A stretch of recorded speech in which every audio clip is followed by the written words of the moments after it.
Guys, Radhe Radhe. कैसे हैं आप सब लोग? आई होप आप लोग अच्छे होंगे, स्वस्थ होंगे, मस्त होंगे। तो गाइस, आज मैं आप सब लोगों के लिए एक कहानी लेके आई हूँ।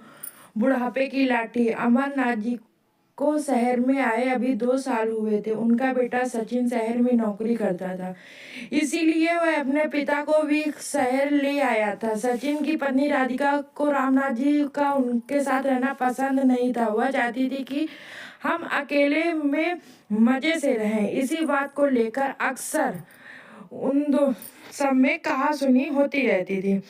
एक दिन राधिका घर का काम निपटा रही थी, तभी रामनाथ जी के हाथ से एक एक शीशे का ग्लास टूटकर नीचे गिर गया। राधिका को बहुत गुस्सा आया। वह बोली, बाबूजी, आपको दिखाई नहीं देता कि मैं सारा दिन काम करती रहती हूँ और आप नुकसान करते रहते हैं। अब कौन ये समेटेगा? राधिका की बात सुनकर रामनाथ जी बोले, बेटी, मैं साफ कर देता हूँ। ये सुनकर रामनाथ जी कांच के टुकड़े समेटने लगे। तभी एक कांच का टुकड़ा उनके पैर में चुभ गया। खून की धार फूट पड़ी। रामनाथ जी ने किसी तरह कांच का टुकड़ा और पैर से निकाला और बहू को आवाज दी। राधिका आई और खून देखकर चिल्लाने लगी, ये क्या?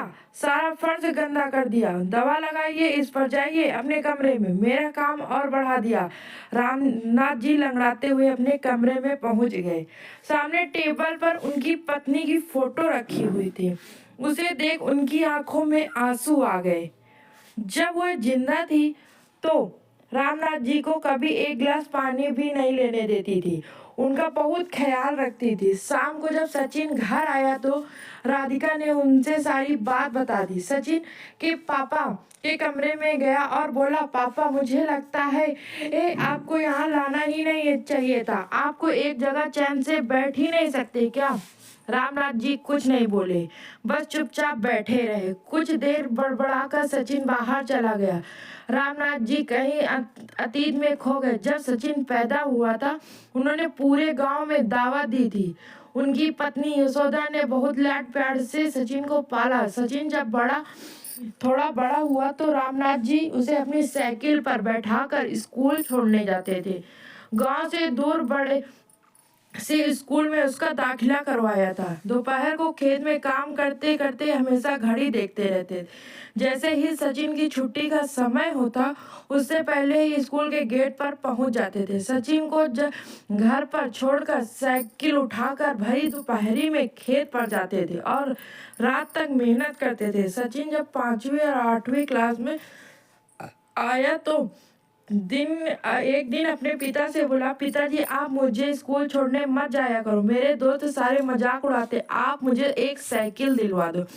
यशोदा जी बोली, अच्छा, आपने बाप के साथ जाने में शर्म आती है? कोई साइकिल नहीं मिलेगी, जाना है तो पैदल जा।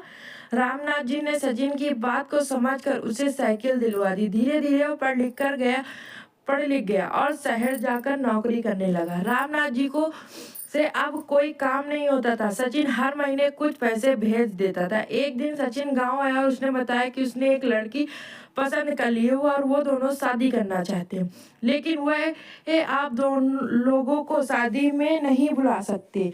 शहर की शादी में आप लोग सही नहीं रहोगे। यह सुनकर रामनाथ जी और यशोदा का दिल टूट गया। यशोदा ने तो कुछ ही दिन बाद बिस्तर पकड़ लिया। 2 महीने बाद सचिन राधिका को लेकर गांव गया, लेकिन एक दिन रुककर वापस जाने लगा।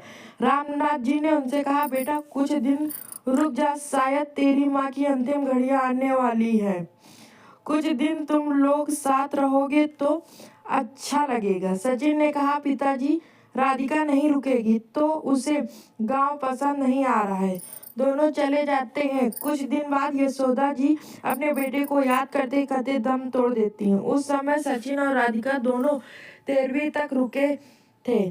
फिर रिश्तेदारों के कहने पर सचिन अपने माता पिता को लेकर शहर आ गया। रामनाथ जी को अब कोई ठिकाना नहीं था। गांव और मकान, खेत सचिन ने बेच दिए थे। उसी पैसे से उसने एक फ्लैट खरीदा था और किराए के मकान से उसमें आ गया था। एक दिन शाम के समय रामनाथ जी एक उदास होकर एक पार्क में बेंच पर बैठे थे। उसने जीवन का अब कोई मकसद नहीं था। तभी उनसे देखा कि 3-4 उनकी उम्र के लोग वहीं पार्क में बैठे हंस रहे थे। तभी एक दूसरे का मजाक कर रहे थे।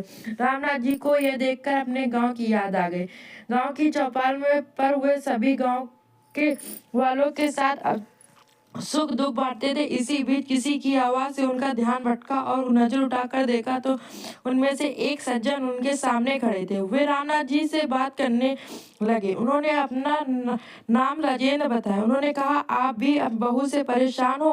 रामनाथ जी ने कहा, नहीं नहीं, ऐसी कोई बात नहीं। ये सुनकर राजेंद्र जी हंसने लगे। अरे भाई, हमसे कुछ नहीं छिपाए, हम सब भी अपने घर वालों से परेशान थे, लेकिन आज देखो हम कितने मजे में हैं। यहीं सब पार्क में एक आश्रम में रहते हैं। जो मन में आया वो करते हैं, जहाँ जाना होता है वहाँ जाते हैं और बड़े प्यार से नौजवान हमारी सेवा करते हैं।